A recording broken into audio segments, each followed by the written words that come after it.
Hey, saya Asfar Abbas dari Downriker Production. Hari ini kita akan bercerita pasal salah satu feature Adobe Photoshop CS5, iaitu HDR toning. So kita lihat gambar. Okey, ini gambar asal. Bila kita gunakan HDR toning, kita boleh convert dia gambar ni menjadi macam ni, atau yang lebih kuat macam ni, dengan hanya menggunakan sekeping gambar sahaja. Ini bukan HDR betul ya. Ini HDR toning. Dia macam efek HDR saja. Dia bukannya betul-betul HDR. Kalau betul-betul HDR, kita kena menggunakan 2 ataupun 3 keping ataupun lebih gambar yang berlainan exposure untuk meninggikan, membesarkan dia punya exposure latitude. Okey, kita terus pergi ke Photoshop CS5 dan berkongsi cara untuk membuat HDR toning. So, kita klik image, adjustment dan juga HDR toning.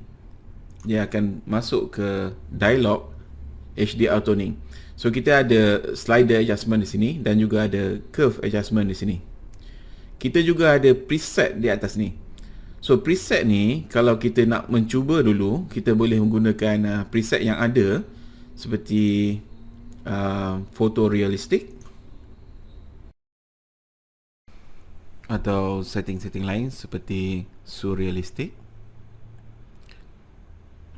Macam mana pendapat anda tentang setting surrealistic? Walaupun begitu, kita masih boleh mengawal dengan slider yang ada di bawah ni. Kita boleh eksperimen dengan apa yang kita ada di sini. Okey. Contoh macam ni, naikkan saturation. Contoh ya. Okey. Dapat satu gambar yang baru. So kita tengok gambar yang sebelum dan selepas dengan menekan preview checkbox di sini. Okey. Target untuk HDR, macam mana kita nak hasilkan dia adalah terpulang pada diri kita. Tepuk dada, tanyalah selera.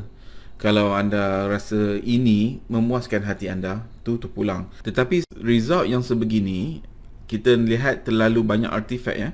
Kalau kita zoom in, ya, kita tengok dia punya beza tu terlalu banyak dan dia ada line ya, yang menyebabkan dia nampak tidak realistik. Okey, macam mana kita nak dapat yang lebih realistik? Kita try reset balik ya. Kita pergi ke preset ni, default. So kita try adjust style yang agak lebih lembut ya. So kita naikkan radius dia. Strength, naikkan sikit strength. Gamma kita biarkan, exposure kita gelap sikit. Details ni kita bagi lebih sikit details. Okay. Shadow kita buka sikit shadow dia. Bila saya cakap buka bermaksud kita cerahkan sikit ya, shadow dia. Dan highlight ni kita compress sikit, kita kurangkan highlight. Highlight ni kawasan cerah. Okey, kurangkan. Okey. Dan color kita punch kan, kita kuatkan color dengan menggunakan vibrant slider, naik lagi. Okey. Dan juga saturation ni kita tinggikan sikit. Okey. Kita masih ada curve control. So kita masih boleh kawal dia punya tone ya. So highlight ni, kawasan highlight saya tarik ke bawah, gelapkan dia. Dan kawasan yang tone yang gelap ni saya nak cerahkan dia. Cerahkan sikit. Okey. Okey, mungkin gelap sikit, saya cerahkan sikit. Naikkan sikit exposure.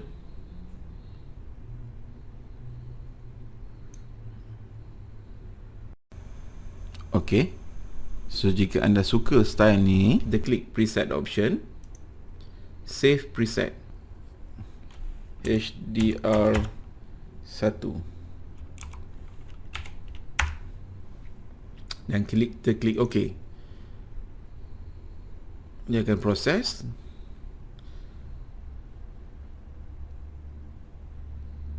dan selesaikan kita punya gambar HDR. Jika lain kali kalau kita buka gambar ni, saya tidak save gambar ni ya. Saya buka balik gambar ni tadi, double klik. Lain kali kalau kita nak menggunakan setting yang sama, kita boleh pergi ke image adjustment, HDR toning, dan terus load di preset ni HDR1. Kita akan dapat terus dia punya result yang sama dengan tadi, sebab kita punya setting ni telah di save dalam preset. Okey, kita akan cuba pula style kedua. Kita pergi ke HDR toning, image adjustment, HDR toning. Kita buat result yang lebih dramatik ya. Edge glow ni kita kuatkan strength dia sikit. Kita try satu, area satu. Radius ni kita kurangkan, naikkan sikit. Okey, kita pakai try 81. Gambar kita biarkan, gelapkan sikit exposure. Kita cuba gambar sikit ya, gambar ke bawah sikit.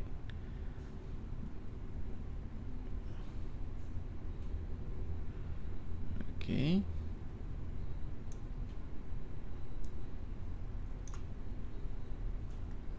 details kita naikkan details. Okey, kurangkan sikit 100 ke. Exposure kita gelapkan sikit lagi. Okey, shadow saya biarkan, sebab kawasan gambar ni dia tidak banyak kawasan gelap dia banyak highlight, banyak kawasan yang cerah. Kawasan yang dalam shadow tak banyak. So shadow ni saya gelapkan sikit. Okey, highlight ni saya cerahkan sikit. Okey, dan kita pergi ke toning curve. Saya nak output ni saya nak kurangkan sikit, tapi bahagian mid tone dan shadow saya nak cerahkan sikit. Saya tarikkan point ni ke kanan supaya hitam dia lebih gelap. Naikkan lagi. Highlight ni saya kurangkan sikit. Buka shadow sikit shadow sikit. Okey, saturation, vibrance ni saya akan naikkan. Okey, color, alright. Saya bagi detail lebih lagi. Okey, so kita dapat result yang baru. So sama juga kalau kita suka result ni, lain kali kita nak guna lagi setting yang macam ni, kita boleh save ya. Preset option, save preset. Saya gunakan HDR 2, save. Klik OK. Dia proses. Okey, siap.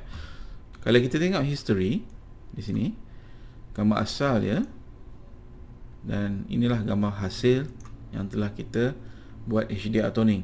Tapi dalam gambar yang kita tengok di sini, kita lihat tak ada lampu, tak ada tiang lampu. Tengok ya, tiang lampu sudah hilang. So saya nak tambah sikit berkenaan dengan content aware. So macam mana kita nak buang lampu ni adalah dengan menggunakan content aware. Macam mana nak gunakan dia? Kita pilih lasso ataupun apa-apa selection tool, zoom ke sini, zoom, pilih lasso, gunakan lasso, pilih dan tekan delete pada keyboard. Dia akan keluar fill command. Kita ada di sini content. Pastikan anda gunakan content aware dan kita klik OK. Alright, dah hilang satu. Pergi ke sini pula, ada lagi lampu ni, klik, tekan delete, klik enter. Sama juga yang belakang ni, pilih, tekan delete, klik enter. Dan juga di belakang ni, pilih, tekan delete, klik enter. Okey, kita pergi ke lampu ni. Bolehkah lampu ni kita buat juga? Kita cuba ya. Ini adalah content aware, salah satu juga feature CS5. Pilih semua. dan tekan delete. Yes, sudah hilang lampu tadi. So kita dah share dua perkara, iaitu HDR toning dan juga content aware. Saya tunjuk gambar sebelum dan selepas. Harapan kami anda dapat mencuba teknik ini dengan gambar anda dan post kepada kami di Facebook dan Reka supaya kita boleh share dengan yang lain. Dan itu saja buat kali ini. Terima kasih. Jumpa lagi.